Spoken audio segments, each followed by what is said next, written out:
estar aqui com vocês, mediando pelo chat. Quem for participando vai levantando a mão e a gente vai interagindo pelo bate-papo, ok? Então, Yara, boa noite. Boa noite, Carol. Muito obrigada. Carol Morena hoje, lindíssima como sempre.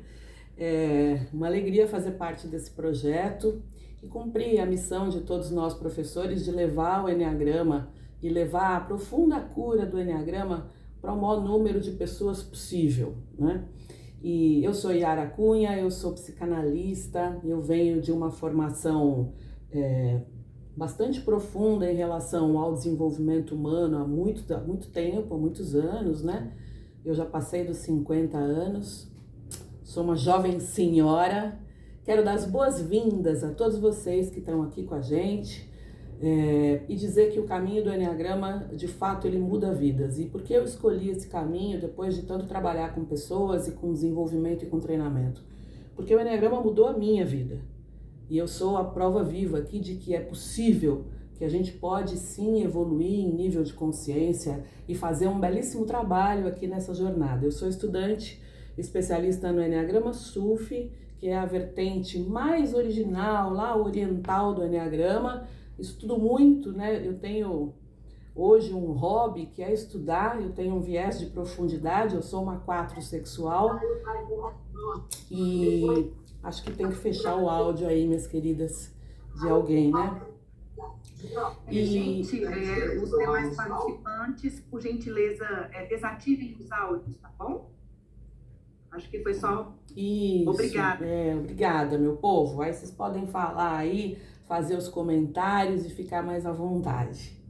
Eu comecei a fazer o trabalho com o Enneagrama na vertente, obviamente, do Enneagrama mais original, né? Aquele que todos nós conhecemos, e fui me aprofundando, me tornei mestra nas novas constelações, fiz uma primeira formação com Bert Hellinger e depois da morte dele continuei. E eu entendi que assim, a ideia de juntar e de fazer o link dessas duas ferramentas, ela traz um impulsionamento importante em relação ao processo. O Enneagrama já é um caminho de atalho, ele já traz uma luz sobre nós e toda a informação que você recebe a respeito do seu tipo do Enneagrama, do seu Enneatipo, como se diz, toda a informação é energia. E o que a gente vai entender aqui na minha abordagem, que começou há 4 ou 5 anos, né? Hoje eu dou aula e dou formações do Enneagrama com as constelações, é que o trabalho com as emoções é muito importante. Primeira coisa para dizer, né? O que evita as doenças emocionais? O que pode prever e agir preventivamente em relação, por exemplo, a transtornos? É cuidar das nossas emoções. E isto o Enneagrama faz de maneira profunda. O Enneagrama aborda, né, na sua estrutura, 3 emoções que nós chamamos emoções primárias: raiva, medo e tristeza. Nós já sabemos, né, que a rejeição, o abandono tem aí a origem e tem muito da tristeza e da melancolia em todos nós. Então, os grandes professores do Enneagrama já dizem que como nós dividimos o Enneagrama em 3 grandes grupos, que a gente chama de tríades, a tristeza tem bastante relação com os tipos emocionais. E aí, a gente vai entender a primeira coisa, né? De toda a luz que o Enneagrama traz sobre as nossas emoções. A gente, em primeiro lugar, né, qual é o grande caminho que o Enneagrama traz? É o caminho e a capacidade de permanecer cada vez mais em contato com o que a gente chama de essência, com uma dimensão que é uma dimensão mais elevada do que a personalidade. Então, a gente não vai trabalhar o Enneagrama sem considerar essa dimensão de essência, que é muito importante. Porque senão a gente acaba trabalhando tanto o ego e as questões egóicas, que a gente corre até o risco de se fixar nesse ego e de ficar falando do tipo, né? A gente pode fazer isso e isso vai tornar o Enneagrama menos eficaz. É importante que nós entendamos que nós temos uma essência dentro de nós, que esta essência, ela não é desenvolvida, ela é recordada, ela é acessada. Eu não desenvolvo a essência, sabe por quê? Porque ela já mora dentro de mim e dentro de você. Então, Primeira coisa, né, que eu quero dizer para vocês que eu acho importante, né, o Enneagrama está crescendo muito. Ele é, de fato, uma ferramenta excelente no tratamento terapêutico. Se você é terapeuta, se você está começando agora, se você acabou de se formar, gente, o Enneagrama é uma luz na vida de um terapeuta que, obviamente, né, eu vou entrar numa outra seara que, assim, você quer ajudar as pessoas, ninguém se forma terapeuta, psicólogo, psicanalista à toa, a gente tem muita vontade, uma vontade muito genuína de ajudar. E eu digo para vocês que o Enneagrama faz isso com muita maestria, por ser, inclusive, uma ferramenta e um caminho transpessoal. Então, a gente precisa olhar para não valorizar o ego. Primeira coisa que eu queria dizer para vocês, né? Não ficar amplificando o tempo todo a questão da nossa personalidade. Por quê? Porque a nossa consciência é espiritual. E o Enneagrama, né, participando, obviamente, da pós-graduação, você vai conhecer a fundo o que você é, de fato, e aquilo que você não é, que é justamente a sua essência. Então, não tem dentro do Enneagrama, não existe acesso a essa virtude, as nossas virtudes, a nossa essência, sem o acesso ao coração. Esse é o ponto. Essa vibração energética que nós buscamos tanto, né, é muito mais, ela é muito maior e mais ampliada do que a vida mostra para todos nós. Mas esse acesso, meu povo querido, ele é pelo coração. De um coração que no processo do Enneagrama passa por um polimento para que a gente acesse o que a gente chama de emoções superiores, que é lá onde moram as nossas virtudes. Só que não dá para dar um bypass, né? Falar, putz, Yara, eu já tô muito iluminada, tá? Olha a luz que tem aqui, ó, presta atenção, olha o tamanho da luz que tem aqui, gente. Não é assim que funciona. A gente tem um trabalho pessoal a fazer. E é óbvio que quando nós falamos do que é a paixão do Enneagrama, se você está chegando agora, está conhecendo o Enneagrama, quer conhecer, quer participar da pós-graduação, você vai conhecer detalhadamente o que são os nossos vícios emocionais. Então, a gente vai polir o nosso coração, né? A gente vai trabalhar as nossas emoções e vai tirar um pouco do espaço que o nosso ego tomou. Então, não é que a gente expulsa esse ego para que as virtudes venham à tona, para que você melhore o teu nível de consciência e, obviamente, que toda a tua vida melhora. A gente vai tratar esse ego. E sabe o que a gente faz com o ego, gente? Tem algumas falas, eu sou uma professora que defendo ferrenhamente, assim como o Carol e muitos professores aqui, defendo ferrenhamente o Enneagrama, mas hoje a gente entende o seguinte, bora lá, né? O ego, né? O ego a gente considera a luz do Enneagrama, nós consideramos entulho, o ego é lixo. Não é ali que eu quero chegar. A gente não organiza lixo. Você organiza lixo na sua casa? Você deixa o lixo arrumadinho? Ou o lixo você pega e põe lá na rua, né? E faz todo o seu trabalho ali. Então, não é organizar, é tirar o lixo. Então, chega um momento em que a gente começa a fazer um trabalho de ego redução. Para quê? Para que a gente possa chegar num nível muito melhor de essência. Eu digo para os meus pacientes, né, para as pessoas que eu atendo, uma coisa que é muito legal, sabe? Que é assim, ó. Sabe quando você vai entrar no mar? Você vai entrar lá no mar e vem a arrebentação, né? Eu não surfo, mas eu estava atendendo um cara, um executivo, né? Eu atendo muitas empresas e ele é surfista. E ele falou assim, eu sei isso aí que você tá falando, Yara. Quando a gente surfa, a gente vai com a prancha naquele mar bravo, né, gente? Porque o mar não é bonzinho não, né? Assim como a nossa vida, tem o vai e vem, tem o sobe e desce, tem os tsunamis que acontecem na nossa vida.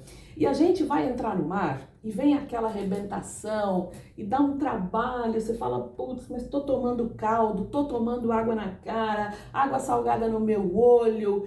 E aí você insiste, e você persiste, e você faz um trabalho interior sério. E chega uma hora que essa arrebentação, ela diminui. A arrebentação, ela passa. passar pela fase da arrebentação é olhar de maneira muito comprometida para o seu ego e para tudo aquilo que não está deixando você passar dessa arrebentação. Porque chega um momento em que quando você começa a passar por ela e passa, né, não vem mais aquele caldo e aquelas coisas. É óbvio que a vida traz muitas coisas pra gente, mas fica melhor. Não tem mais aquelas oscilações enormes, a gente tem as ondinhas emocionais e dos problemas, enfim. O mais difícil, o mais desafiador dentro do Enneagrama é o trabalho psicológico. É isto. É o que mais vai nos desafiar, para que a gente possa, de fato, né, chegar a um lugar mais legal. Outro exemplo que eu gosto muito de dar é assim, sabe quando o avião decola? Quando ele decola, tem uma força de motor, né? A gente até escuta, dá um medo, né? Eu não gosto de avião. Você percebe que o motor, na subida, ele está fazendo muito esforço. Quando ele entra naquela velocidade mais tranquila, é um lugar em que você fala, passou meu medo. Agora eu tô mais legal. Agora melhorou. Para chegar nesse lugar é possível? Acredite que é. Isto é possível e o caminho é o Enneagrama. Eu estudei todas as ferramentas que você pode imaginar de assessment, de avaliação de perfil, conheço todas, tenho informação em todas. Nenhuma delas traz o desenho que o Enneagrama traz tão claramente sobre o seu perfil, tá? E isto é muito legal. Bom, quando a gente fala da estrutura do Enneagrama, pessoal, a gente está falando de 3 grandes grupos. A gente fala dos centros de inteligência, que são tipos de inteligência. E cada um vai ser diferente dentro do que é o seu tipo do Enneagrama. E esses tipos de inteligência, eles são regidos por emoções primárias. O que são emoções primárias? Para que servem? Onde vivem? Hoje, no Globo Repórter. Né? O que é isto, gente? Vamos lá, né?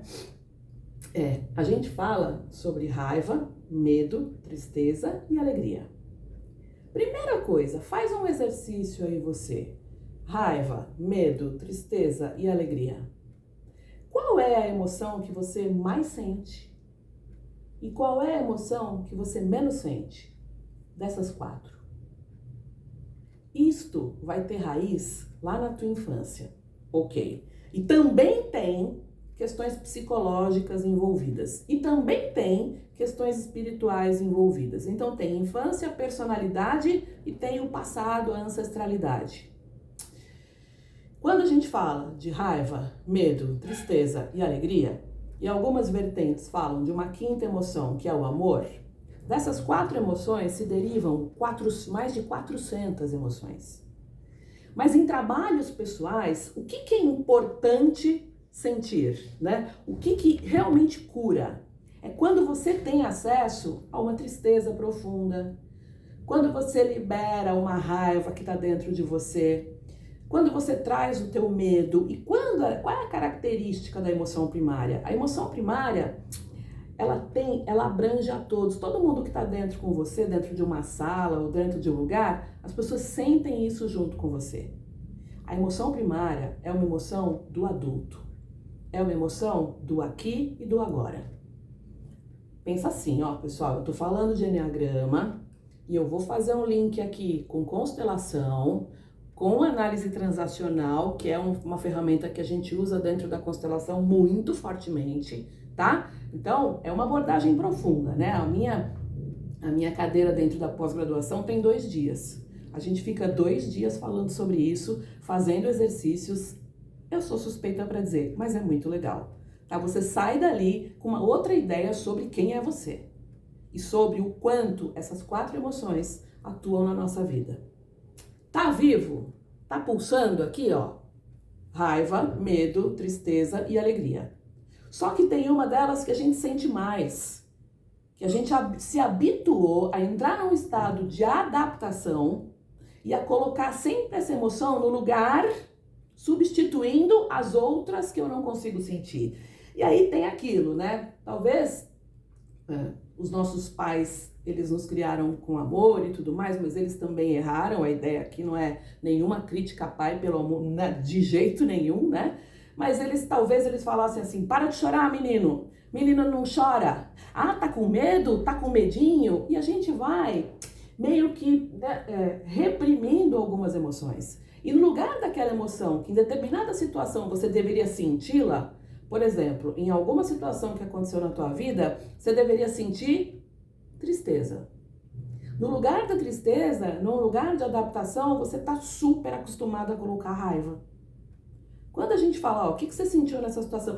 Eu senti raiva. E qual era a emoção que você deveria sentir e não conseguiu? Yara, era tristeza ou era medo. Enfim, a análise das emoções, pessoal, dá para falar aqui durante um mês inteiro e a gente não para de falar. Mas o que é importante dizer para vocês, que eu acho que vocês podem levar, inclusive, para a sua vida prática? Emoções secundárias, culpa, vergonha, enfim, não serve para muita coisa. Drama. Você pode ficar lá jogado no chão fazendo um drama danado, isso não vai te depurar. Isso não vai trazer um trabalho pessoal mais profundo de cura. Deu para captar? O que é principal para saber sobre as emoções primárias? Nós temos um estado adulto, que é o estado do aqui e do agora. Nosso melhor estado. Nós temos um estado infantil, que é o estado em que eu vivo as emoções do passado. Ou as minhas emoções de criança, ou eu copio as emoções de alguém grande lá do meu passado. E aí eu não tô no presente. Quanto mais a gente depura e faz trabalho pessoal, né, e conhece o Eneagrama, e bora estudar, né, estudar, conhecimento é energia.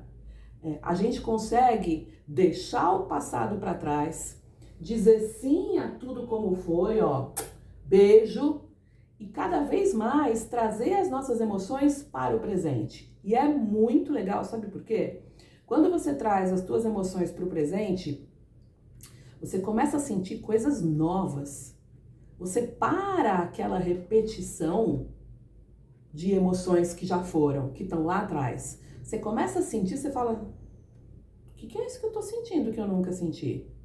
É muito legal. Você de fato está no presente. Resolver o passado é importante? Muito. Muito, muito, muito, muito, tá? Bom, segundo as constelações, segundo um cara chamado Bert Hellinger, que era um cara muito inteligente, ele dizia o seguinte, ele falava assim, o ser humano, ele tem duas emoções, tá? Que agora eu vou falar um pouquinho para vocês do que são as abordagens das novas constelações, tá? Que são as constelações do espírito. O último trabalho que Bert Hellinger fez antes de morrer. Então, ele não deixou livro sobre isso, porque ele já estava muito doente, né? Ele já estava bastante debilitado, mas nos últimos 8 anos, mais ou menos, ele já trouxe as novas constelações que estão num nível muito mais espiritual do que terapêutico. Ele dizia o seguinte, né? Muito sabiamente, o ser humano, ele tem duas emoções, amor e desamor. Ou a gente tá no amor ou fora dele. Olha que lindo, né? Que maravilhoso. Para quem trabalha com chakras e tudo mais, isso tem a ver com a abertura do cardíaco? Totalmente, totalmente. E a gente tem motivos para não conseguir acessar as emoções. E isso independe dos tipos do Eneagrama. Pode ser alguém emocional, inclusive dos tipos 2, 3 e 4, e que não consiga acessar o amor. Só consegue acessar a raiva, a tristeza, enfim, tá? Então, ou a pessoa tá no amor, ou ela tá fora do amor.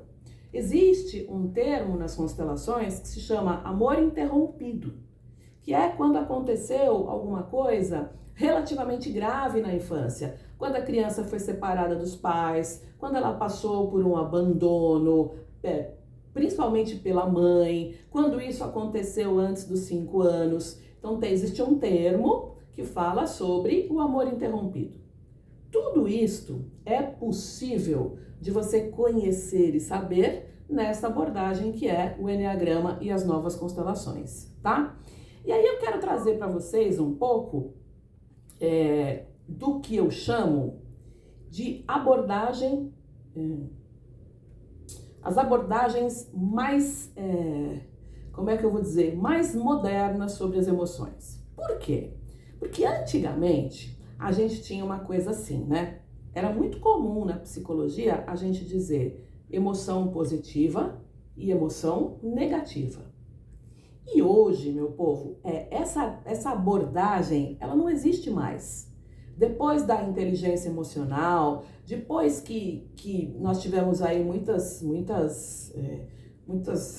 abordagens sobre inteligência emocional, a gente vai entender o seguinte: existe a falta de determinada emoção ou o excesso de determinada emoção. Então a gente já sabe que à luz do Eneagrama, os tipos 8, 9 e 1, eles estão regidos, né? Eles têm como emoção principal a raiva. E a gente vai entender, com a abordagem das constelações, que a raiva não é ruim. Jamais a raiva é ruim. À luz das novas constelações, a gente aprende a usar um termo que se chama a raiva sem emoção. A raiva sem emoção é a raiva que te leva para a ação. Em primeiro lugar, a gente precisa entender que toda emoção resulta e nos conduz para uma ação. Todas as emoções existem para que a gente haja de alguma maneira. Informação importante: a raiva é a nossa emoção que mais leva a gente para o externo.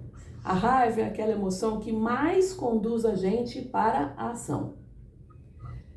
O uso indevido da raiva. Se tiver alguém aí com o áudio aberto, meus queridos, eu peço para fechar gentilmente aí, que está fazendo aqui algum barulho que pode atrapalhar.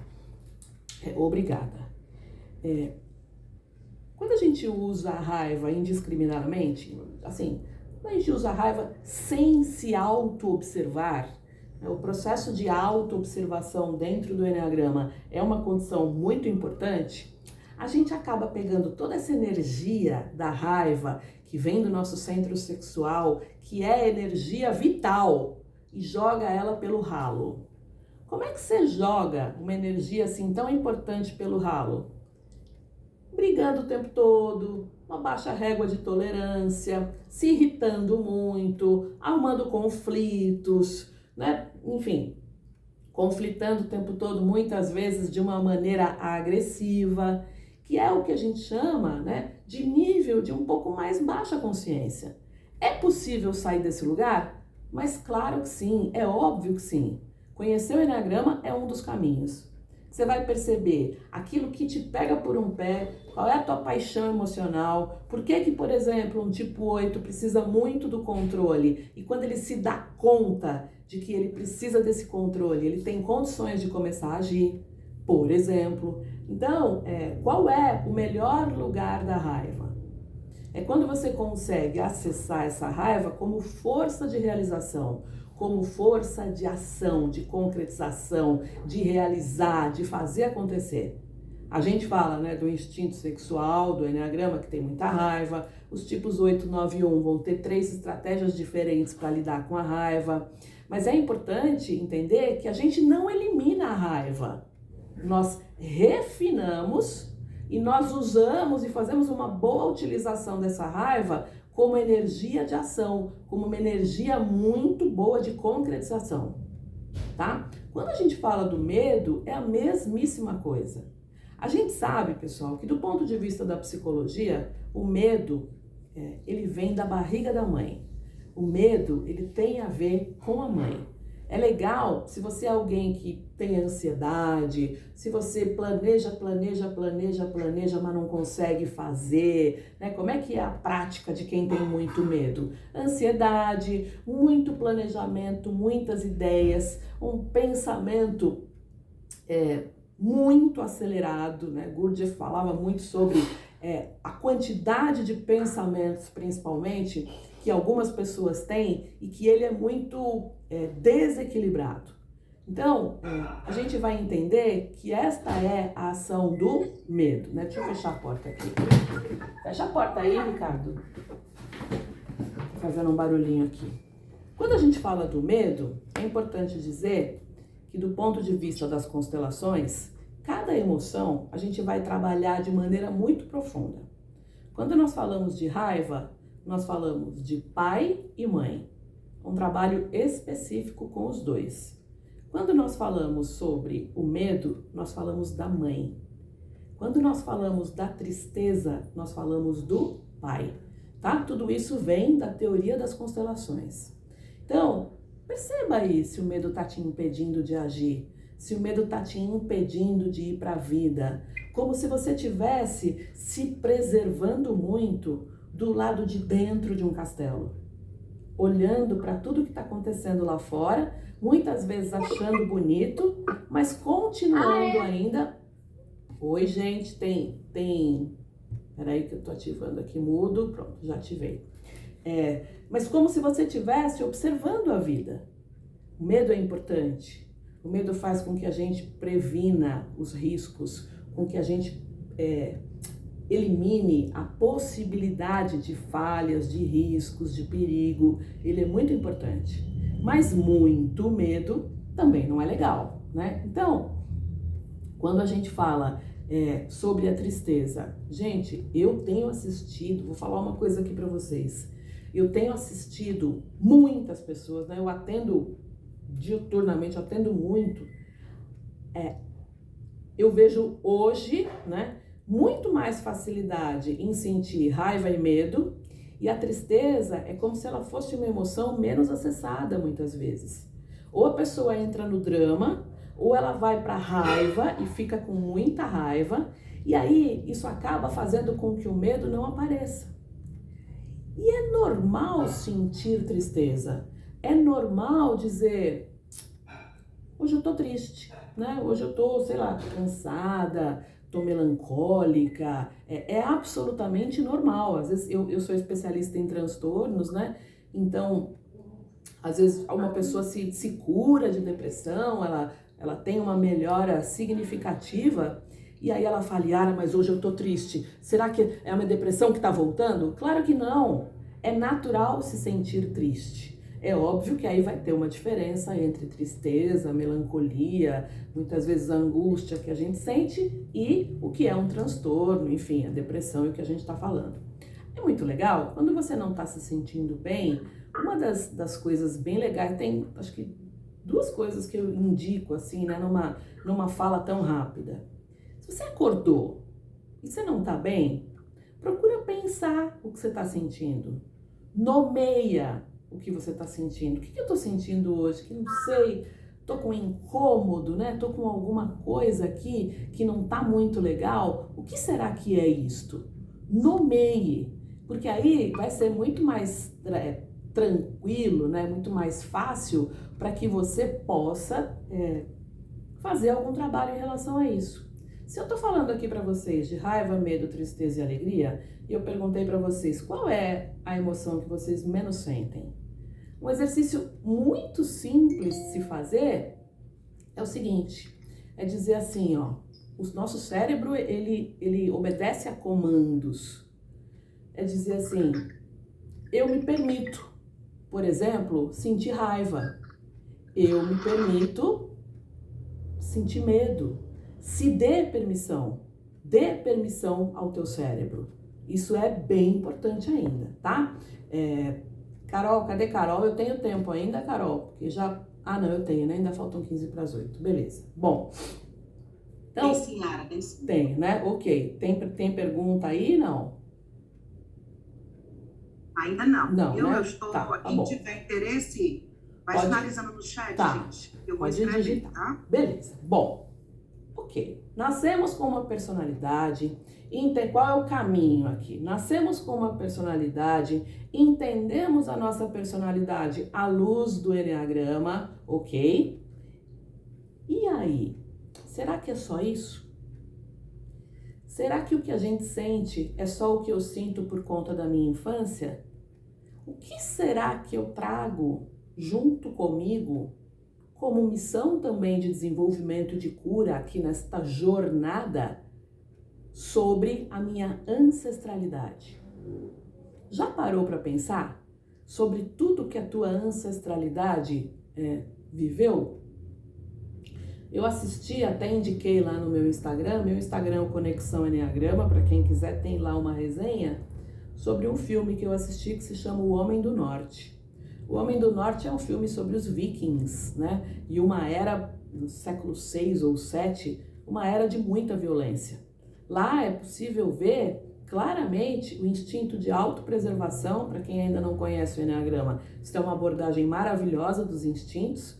O instinto sexual, de competitividade, de luta e de guerra, e o instinto social que nem existia, que nem havia por onde passar. Então, na evolução do homem, e é uma evolução muito antiga, né? Eu estou fazendo agora uma abordagem sobre instintos do Enneagrama, que vocês vão aprender na pós-graduação também, que é uma parte importante. Eu estou fazendo uma abordagem sobre os instintos do Enneagrama, que talvez, a gente não tem muita literatura sobre os instintos, mas é uma abordagem extremamente completa. E daqui a pouquinho ela vai estar pronta e eu divulgo. E que fala muito sobre a nossa história, inclusive sobre a história da evolução biológica do homem, tá? Então, quando a gente fala sobre as nossas emoções, sobre quem nós somos, nós também fazemos parte de campos de energia ancestral, que são campos que a gente chama, pessoal, de campos mórficos. Então, o que é um campo mórfico? É o depósito, né, de memória de tudo aquilo que a nossa ancestralidade viveu. São os campos energéticos, né, que têm uma importância muito grande. Por quê? Porque eles vão registrar tudo o que o nosso passado viveu e que a gente cria uma coisa chamada ressonância com esse passado. E essa ressonância, ela provoca uma coisa que é a imitação. A todo mundo que vibra em determinada ressonância nessa frequência lá no passado. Então imagina assim, ó, campo morfogenético, que é um conceito das constelações, é tudo que rege o nosso mundo, a nossa sociedade. Então o nosso passado, ele cria, né, um campo de memória. E esse campo de memória do passado, ele vai se impor ao presente. Então, se a gente não tiver no estado adulto e no estado presente, além de viver as minhas emoções da infância, eu ainda vivo coisas do passado que eu ainda não integrei, né? Que são relacionadas a campos mórficos. E esse trabalho, imaginem aqui vocês que estão aqui, ó, ouvindo essa palestra hoje. Tudo que a gente faz, todas as curas que você faz na sua vida, se você decide estudar, se você decide fazer uma pós-graduação em Enneagrama, botar energia naquilo, a tua decisão, ela é individual, sempre. Eu e a Ara decidi estudar X, mas a cura, ela sempre vai ser coletiva. E ela vai envolver, em primeira instância, o teu sistema familiar, e ela cura não só para trás, ela cura a tua ancestralidade, como ela cura e ela liberta para um destino individual todas as tuas gerações futuras. Então, imagina assim, ó, às vezes a gente vai atender alguém que é uma pessoa que tem muita raiva, super reativo, régua de tolerância baixa. Você vai olhar lá, enfim, né, alguém que está começando ainda no trabalho interior, e você vê que a pessoa tem muita raiva. E muitas vezes a gente sabe, pessoal, que o tipo do Enneagrama nasce. E por que será que essa pessoa nasceu, por exemplo, à luz de um tipo 8 do Enneagrama? Por quê? A gente já sabe que a gente não adquire características do tipo na infância. O tipo do Enneagrama, o seu instinto, a sua ordem de instintos, isso nasce com você. E às vezes a gente olha para toda a história, né, dessa pessoa e não tem uma história, um trauma ou alguma coisa assim. E a gente vê muito em workshops que esta raiva que muitas vezes a pessoa sente aqui hoje, ela tem causas ancestrais. Eu vou dar alguns exemplos que são muito frequentes. Por exemplo, né, quem é preto, né, as pessoas que são afrodescendentes, elas trazem lá da história de campos morfogenéticos de sofrimento, de escravidão, né, de submissão extrema. Então, isto reverbera aqui em nós. Eu venho, né, de família indígena, meus avós eram índios. Então, eu tenho um sexual dominante que eu tenho que fazer um trabalho com ele o tempo todo. Porque senão, né, é muita energia. E é uma energia de dominação, é uma energia de competição, que a gente precisa olhar para isso até para que a gente tenha as nossas melhores relações de verdade, gente. É para ser mais feliz, é para ter mais resultado, para curar a tua família. É impressionante quando a gente faz movimentos sistêmicos, quando a gente começa a mudar, como você começa a perceber a mudança no teu campo familiar, no teu campo profissional. Entenda, se você acha que fazer trabalho interior, que estudar, que fazer um curso como esse que é muito profundo, é um trabalho teu individual, esquece. Você está trabalhando por muita gente. Entende assim, ó, vou dar um exemplo. Se você tem lá uma questão com a tua mãe, e aí, sei lá, você vai fazer um trabalho de instintos e vai ter uma cura interior em relação à tua mãe. No momento em que você toma a sua mãe de verdade no coração, né? Não é aqui não, todos os processos acontecem aqui no Enneagrama, você permite que a sua mãe tome a tua avó, a mãe dela, que a tua avó tome a tua bisavó no coração. Você faz uma cura para trás que é uma cura gigantesca de campos mórficos.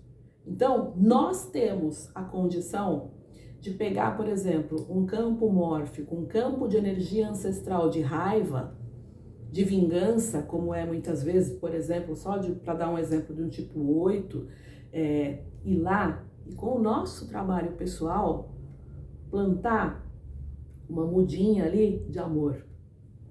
E fazer com que esse campo, que é um campo de limitação, se transforme num campo de energia, de criatividade, um campo de proteção a você e ao seu sistema. Quando nós fazemos um trabalho de cura das emoções do Enneagrama, linkado com as constelações, e nas novas constelações nós temos muitos exercícios sistêmicos que são muito legais, a gente tem a condição de mudar, de fazer uma reestruturação no nosso DNA, que são os pequenos, mas significativos saltos quânticos que a gente consegue na vida. Eu diria para vocês que é apaixonante, que é curador, que é amoroso. Hoje, a gente não faz mais aqueles trabalhos de se jogar no chão e ficar ali, naquele sofrimento. Nada disso. Os trabalhos hoje são muito sutis.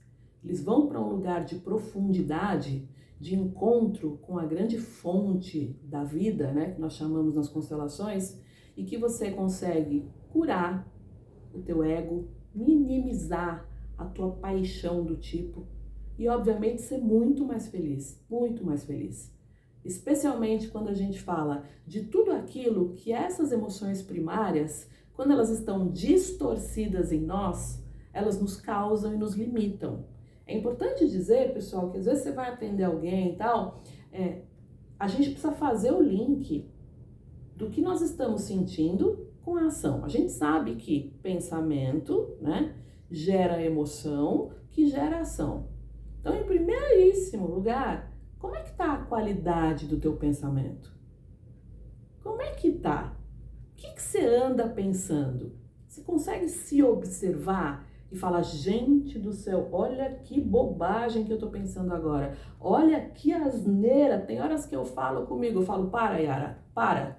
Eu mesma falo comigo. Você nunca falou com você no espelho? Eu falo, para, Yara, deu, hein? Chega dessa história. Porque começa um monte de caraminhola, especialmente para quem tem como emoção principal o medo. E essa caraminhola, ela é sempre negativa, é sempre uma teoria da conspiração e de que tudo vai dar errado, né? Então, é preciso que a gente olhe para a qualidade dos nossos pensamentos, que vai gerar a qualidade das nossas emoções e que resulta nas nossas ações. Se você é alguém que está muito com a régua de tolerância baixa, está muito reativo, respondendo com uma fala sem filtro, né? Se tá aquela coisa, levou, bateu, isso é raiva que opera em você. Muitas vezes eu vou falar com as pessoas e falo, você já prestou atenção na sua raiva? A pessoa fala, raiva? Nossa, ninguém nunca tinha falado comigo sobre raiva. Uai, gente, né? Então, assim, é raiva. Se você tá ali encolhido, quer ficar dentro de casa, não quer sair, vamos ali, vamos viver a vida. Você fala, não, deixa eu ficar aqui dentro, não quero. Tem a ver com medo, tem a ver com baixa habilidade social. Precisa entender o que está acontecendo nesse sentido. Então, tem coisas do passado que ainda não foram integradas. E aí é bem importante que a gente entenda que eu não estou sentindo as emoções do aqui e do agora no momento presente, hoje no dia 25 de maio, às 19h47. Eu ainda estou lá com as minhas emoções do passado, tá? Então, e obviamente mais ainda, né? Pessoas me disseram como é que eu tinha que me sentir na minha infância. Pessoas me disseram que eu deveria sentir ou que eu nem deveria sentir, porque ainda existe aquele preconceito de quem sente muito ou é chato, ou é pegajoso, ou é alguém que não é legal. É preciso que a gente expresse as nossas emoções. Eu estou fazendo todo um trabalho relacionado à emoção do ponto de vista biológico e como que tudo isso afeta nosso cérebro, e o nosso cérebro, para se defender, traz as doenças. Então, é um trabalho bem legal, fiquem de olho aí, porque vai ser um trabalho bastante inovador dentro do que a gente chama aí de instintos do Eneagrama, tá? Então, aquilo que não foi integrado vai interferir, né? A gente tem, obviamente, um campo mórfico universal, né? Aquele que não é só do que eu vivi, a gente tem um campo mórfico que é daquilo que toda a nossa ancestralidade viveu. Será que você sente alguma emoção, alguma coisa que você não está dando conta e que você fala, mas eu não sei, gente, porque eu estou sentindo isso e eu não sei de onde vem, tá? São as memórias, a gente está em ressonância com estes campos. E vou dizer mais uma coisa para vocês, nem é tão difícil resolver isso, tá? Olhar para os excluídos, aí entram todas as leis da constelação, aí entram, né, tudo aquilo que a gente está ressoando lá e que precisa de cura. A gente consegue, né? Tem uma frase muito legal que é assim, eu realizo aquilo que vocês não realizaram. Eu consigo fazer tudo aquilo que vocês não fizeram. Então, cada momento presente vai ter uma emoção particular que nunca foi vivida. Isto é maravilhoso, tá? Eu poderia começar aqui a falar sobre estados de presença, sobre mindfulness, mas eu não sei se dá tempo. Carol, cadê você? Tem perguntas? Façam perguntas, pessoal.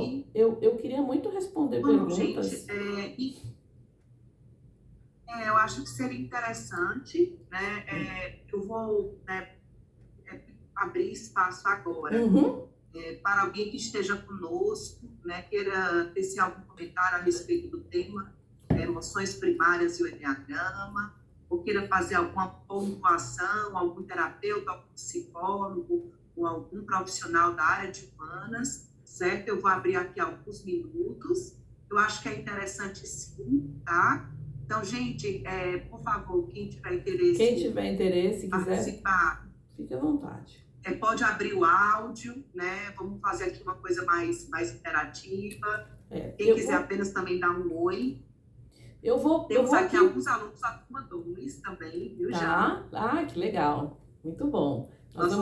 Eu acho que tem uma coisa que eu vou aprofundar um pouquinho em cada emoção, tá? Eu aprofundei pouco, mas dá para eu entrar um pouquinho aqui, se você me der mais uns 5 minutinhos. Sim, como a gente começou com uns minutinhos. Com um pouquinho de atraso, né? Eu tô preocupada aqui com o horário da minha colega que vai entrar, mas Não, acho que a gente começou um pouco depois. Legal. O que é esse equilíbrio das emoções?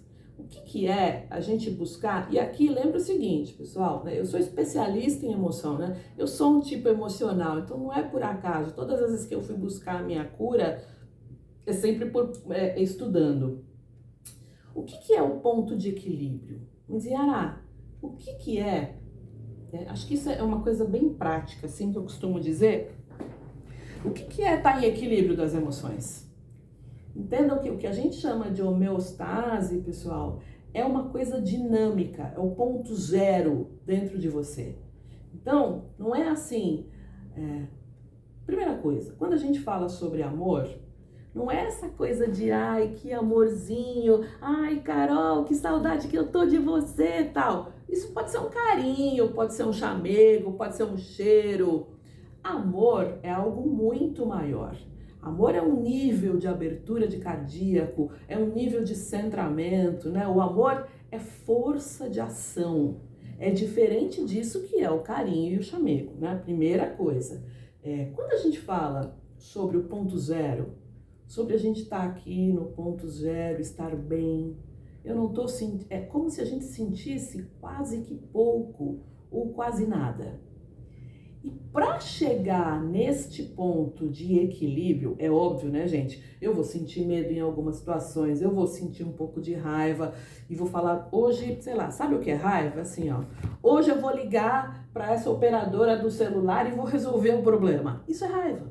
Isso tem a ver com a raiva. Ou aquele dia que eu tô mais triste, tô introspectiva, tô mais contemplativa. Existem esses dias e é muito importante expressar estas emoções. O não expressar as emoções é um erro e ele leva você a doenças ou qualquer pessoa que não expresse as emoções. Isto é perigoso. E aí, quando nós falamos sobre a homeostase ou ponto zero, ela é dinâmica. Então, vou dar um exemplo. Estar no amor não significa que você tem que dizer sim o tempo todo para as pessoas.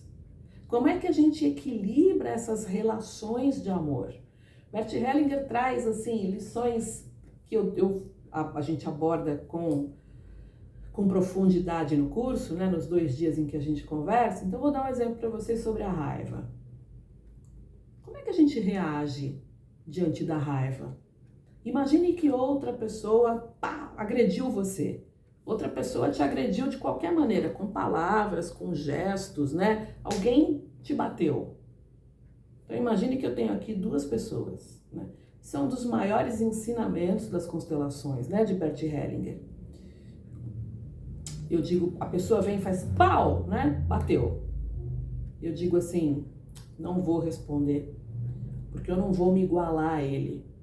Então, uma dessas pessoas se tornou, neste momento, ocupou o lugar de algoz e esta pessoa ocupou o lugar de vítima. E ela permanece na vítima com uma falsa ideia de que não respondendo, ela se torna melhor do que esta pessoa. E à luz das constelações, ninguém é melhor do que ninguém. Ninguém é mais poderoso, né? A gente tem os tamanhos. Quem veio antes de mim é maior do que eu, mas melhor não.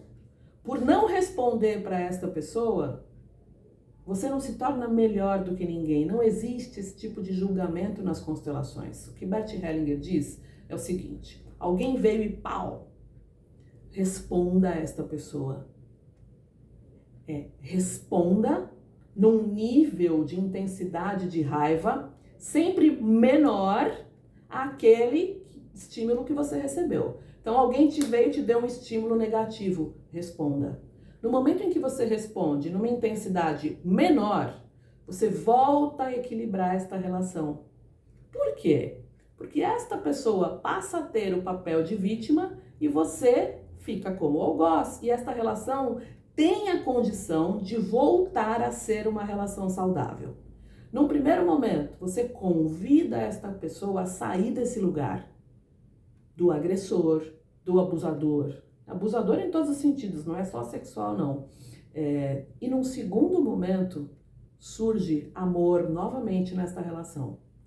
E eu atendo pessoas e eu vejo isso acontecer todos os dias. Eu adoro contar causo. Eu contaria aqui causos reais para vocês, de enquanto essa pessoa não reagiu, a relação não voltou a ter esta homeostase, este equilíbrio. É claro que esse ponto de equilíbrio, esse ponto zero em nós e nas relações, ele é dinâmico. Então, não significa que você tem que ser boazinho o tempo todo, que você tem que dizer sim o tempo todo, ou que você tem que bater o tempo todo.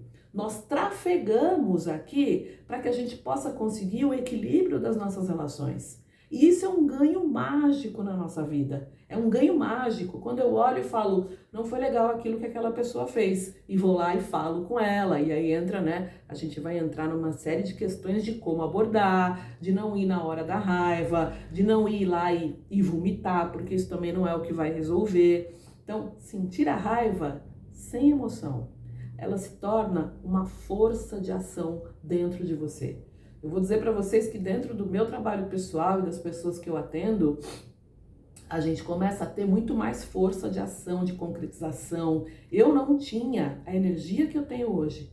Quando a gente consegue pegar a raiva e canalizá-la de uma maneira mais produtiva.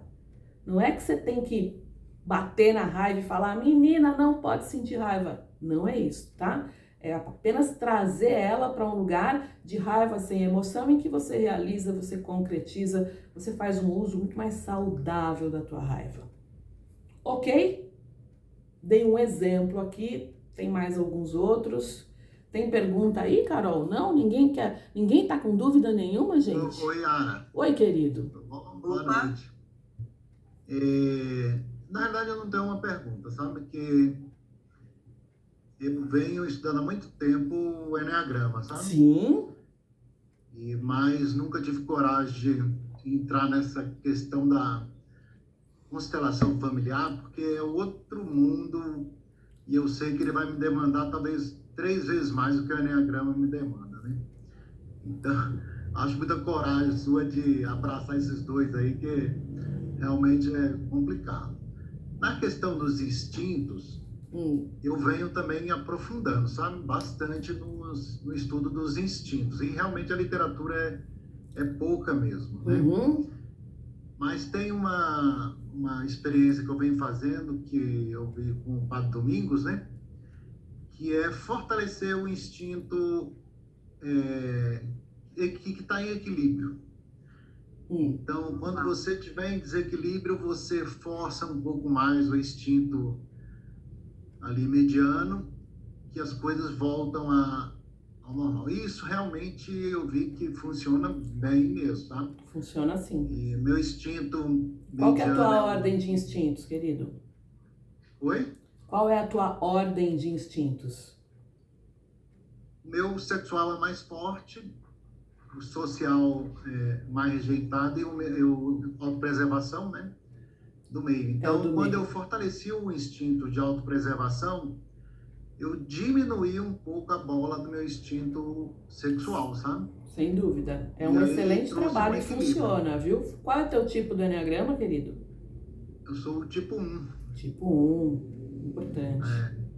Aí, na questão do instinto social, antes eu via como uma preocupação, agora eu não vejo mais como uma preocupação. Eu vejo assim, vai chegar um momento que ele vai também se fortalecer, mas não com uma forçação de barra, sabe? À medida que eu for fortalecendo ali os instintos do meio, diminuindo o sexual, certamente ele vai equilibrar também. Meu querido... Eu venho trabalhando nisso, sabe? Pode falar. Sim. Não, eu digo assim, eu estou trabalhando nesse... Eu diria que você está fazendo um belo trabalho pelo tom da sua voz, pela sua calma na sua explicação, por já estar com menos tensão aparente, corporal, verbal, né? Você está fazendo um ótimo trabalho com um ótimo professor que é o Padre Domingos. Obrigado. Eu diria para você que você olhe para o teu instinto reprimido, porque eu acredito muito... Como é teu nome mesmo, meu querido? Jorge. Jorge, querido, a gente tem uma missão. Eu acho que você está indo muito bem, tá? Em primeiro lugar, assim, não pare. Porque no momento em que você acessa o do meio, e o teu instinto do meio, ele deve estar em equilíbrio, porque às vezes nem sempre tá. Às vezes o instinto do meio, por que esse mecanismo às vezes funciona e às vezes não? Porque às vezes o instinto do meio também está muito alto. Tem pessoas que têm 2 altos e um muito baixo. ou ela tem um alto e dois baixos. Então, essa dinâmica precisa ser observada. No teu caso, você já está conseguindo bem trabalhar, tirar um pouco da força do sexual e colocar o autopreservação. Mas eu vou te dizer que o teu grande desafio, né? Porque você entra num lugar de se preservar e aí você consegue trabalhar um pouco melhor a tua raiva, mesmo sendo um tipo 1, né?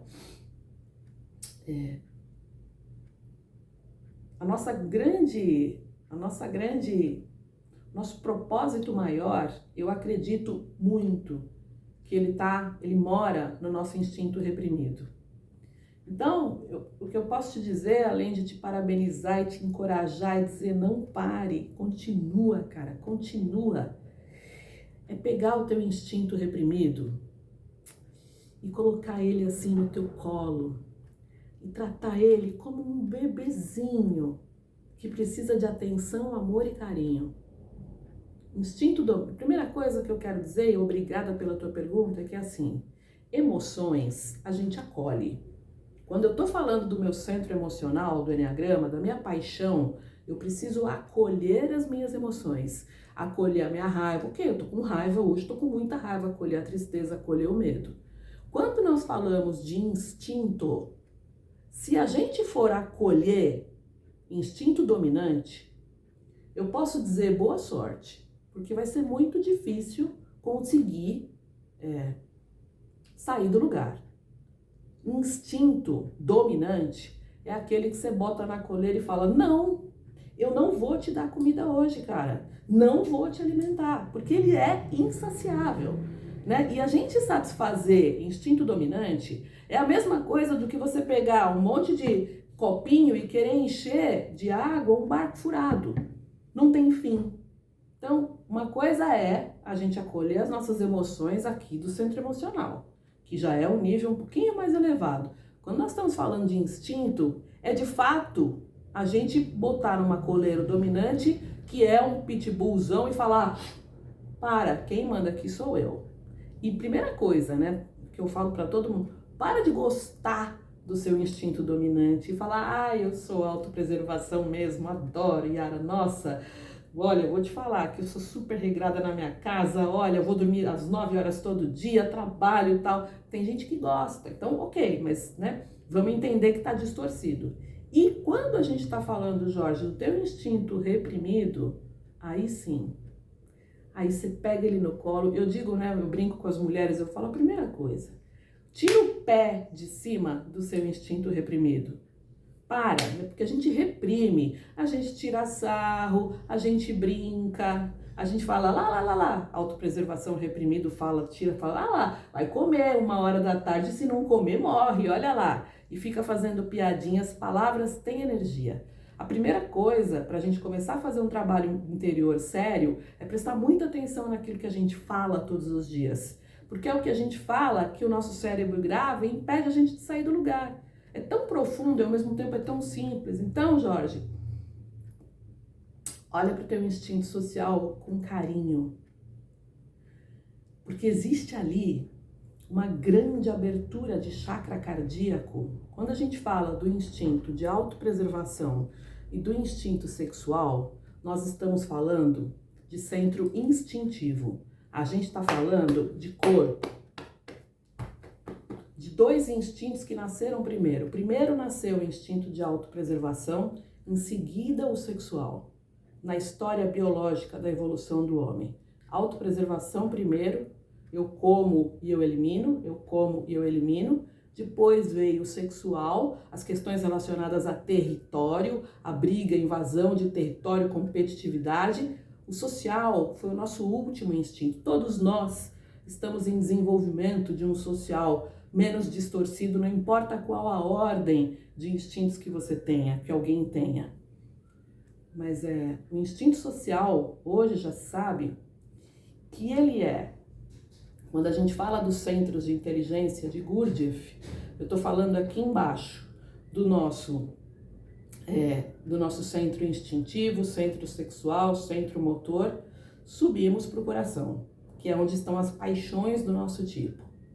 O instinto social, ele está muito mais ligado ao nosso centro emocional do que é o nosso centro corporal e instintivo. O instinto social é a nossa grande ligação com o coração e com o amor. Então eu diria a você, meu querido, como um tipo 1, que é um tipo de tanta grandeza, que o teu trabalho em acessar o teu emocional, com o senso de correção que você tem, cura o planeta. Não sei se eu te coloco um pouco mais de responsabilidade no teu trabalho, mas eu tenho uma flecha 1 muito forte, né? Uma flecha que me deixa chata às vezes, mas faça um trabalho com o teu instinto social reprimido. Pega ele no colo, trata com amor. Você vai ter inúmeros ganhos. Obrigada pela tua pergunta e pela oportunidade de trazer esse conteúdo. Obrigado pelas considerações aí. Realmente é um trabalho bom, sabe? E hoje eu consigo perceber, por exemplo, eu estou atravessando um problema de saúde bem grave, né? E o instinto de autopreservação, ele sobe. Aí ele passa e você desequilibra, porque não é o seu instinto dominante, né? Então você se sente desconfortável. Mas agora eu já sei, ó, isso aqui é o instinto de autopreservação. Isso. Depois que essa situação melhorar, ele vai baixar a bola. E sabe, Jorge, o instinto social, ele vai fazer com que você procure ajuda, com que você aceite receber ajuda, receber carinho, receber amor. O instinto social, ele faz com que a gente se abra para o mundo, para as pessoas e principalmente para o dar e para o receber. Em geral, quem tem um instinto social reprimido, ele vai ter muita dificuldade nessa troca do dar e do receber. Ele acha que ele dá conta sozinho, ele acha que ele tem que fazer tudo sozinho. Por que eu vou dividir minha dor com a outra pessoa? A outra pessoa, eu já escutei isso de pessoas que eu atendo. Yara, a outra pessoa não tem nada a ver com a dor é minha. Isso é um fechamento do nosso centro cardíaco. Procura ajuda, procure amigos, procure pessoas ao teu redor. O simples fato de você estar trazendo aqui as tuas questões, procura olhar para o mundo e perceber de uma maneira muito profunda que você jamais esteve sozinho. Você não está sozinho. Obrigado, Yara. Foi muito bom. Eu que agradeço, querido. Carol? Oi. Carol? Tem mais pergunta aí, minha Oi? querida? Yara? Oi, tô aqui. Bom, pelo chat não vejo mais nenhuma pergunta, certo? Yara, eu quero te convidar agora nesse momento para deixar mais uma vez os teus contatos, Ok. Né? Que pode ser que tem alguém aqui com instinto social reprimido, ou instinto que sinta-se mais tímido, mas queira estabelecer o contato. Claro, né? Claro. Então, antes de fazer, eu quero pedir que você deixe seus contatos, suas redes sociais mais uma vez aqui para os nossos alunos. Legal. O meu Instagram se chama Conexão Enneagrama, tá? É só entrar lá. Para quem tiver dúvida ou quiser falar um pouquinho da tua ordem de instintos, alguma dificuldade que tenha, gente, eu estudei demais instinto na minha vida porque eu acho que foi uma coisa que trouxe a minha cura também. Me manda direct, eu ajudo, eu respondo, a gente troca ideias, eu dou ideias de caminhos de desenvolvimento, tá? Tanto para instinto quanto para o teu tipo do Enneagrama. Manda direct, que tem lá uma pessoa da minha equipe que responde, que traz para mim, eu vou lá e respondo para vocês. Agradeço muitíssimo por estar aqui com vocês. Estão falando desse tema que eu gosto tanto. Gente, tem uma dica bem legal, né? A Yara também tem uns vídeos no YouTube, né? Para quem quiser, vídeos, inclusive videoaulas, né, Yara? Tem Não, podcast, né? tem um canal de podcast, Isso. Obrigada por lembrar, Carol. Tem o YouTube, tem canais do podcast, tem lives completas sobre o Enneagrama, sobre os instintos. Tem vídeos no YouTube que tem essa abordagem dos instintos do Enneagrama com a ancestralidade, que são bem completas, porque a gente fala da parte comportamental, fala de uma parte de alma, que é pai e mãe, e fala das constelações e campos mórficos de cada instinto dominante ou reprimido, de cada problemática que são os instintos, né? Então a gente tem muita coisa lá e agora tem podcast também, tudo tá no podcast. Tá fazendo serviço, tá correndo na academia, tá andando, vai ouvindo o podcast, tem um montão de conteúdo lá. Perfeito. Então, gente, eu gostaria, nesse momento, de agradecer a Yara por estar aqui conosco, né, nessa noite de quarta-feira, né, seu conhecimento. Yara fala com muita amorosidade, né, e, ao mesmo tempo, com uma profundidade que toca os corações. Então, é possível que vocês, ao longo da semana, ou até na noite de sono, tenham insights de informações que ela trouxe. Então, Yara, te agradecer, né, pela excelente palestra. Te agradecer também pela parceria nesse projeto, né, que é a pós-graduação em Enneagrama, Isso. que é para trazer mais ciência, know-how, né, para as empresas, que é um trabalho que se executa com muita seriedade. Eu que agradeço, Carol, estou ansiosa, são 2 dias, né? Aqui não dá para fazer nenhum exercício sistêmico, né? Fica um pouco mais complicado por conta do horário. O exercício sistêmico tem respiração, tem uma parte inicial de trazer para a presença, então não dá. Mas lá nos 2 dias, na pós-graduação, eu vou ensinar vários exercícios sistêmicos que são simples para você se auto-aplicar, para que você possa aplicar nos teus pacientes também, nos teus coaches, tá? Tem bastante material prático para vocês. Agradeço, Carol. Muito obrigada por todo esse movimento que você faz do Enneagrama e que eu não me canso de te agradecer, a energia que você coloca nesse projeto. Cara, muito obrigada. Obrigada mesmo, viu? Mais uma vez, obrigada, Yara. Temos aqui o agradecimento já dos participantes. Isso, né? Obrigada para todo mundo, viu, pessoal? Muito obrigada. A respeito da gravação, peço que vocês entrem em contato com a equipe do curso Sentido Único, que isso é uma questão técnica, então eles talvez disponibilizem, tá? Então vocês podem perguntar, né? E a Cleine aqui pontuando, foi maravilhoso. Tô vendo aqui, obrigada. Obrigada, Lígia, Marcos. Shirley, boa palestra para você, minha querida. Todo mundo aqui, muito obrigada, viu, gente? Meu coração tá aqui, vai dormir quentinho hoje de estar aqui com vocês. E nos encontramos na pós-graduação para um encontro de muita profundidade, mas com muita leveza, aprendendo com o coração, que é a melhor maneira que eu acho que a gente pode aprender. Beijo para vocês, viu? Muito bom, gente, que bacana, né? Então, eu gostaria agora de chamar a professora Shirley Franklin, que, assim como eu também, é uma profissional que começou a sua atuação na área da saúde e foi também tocada profundamente pelo movimento de transformação proposto aí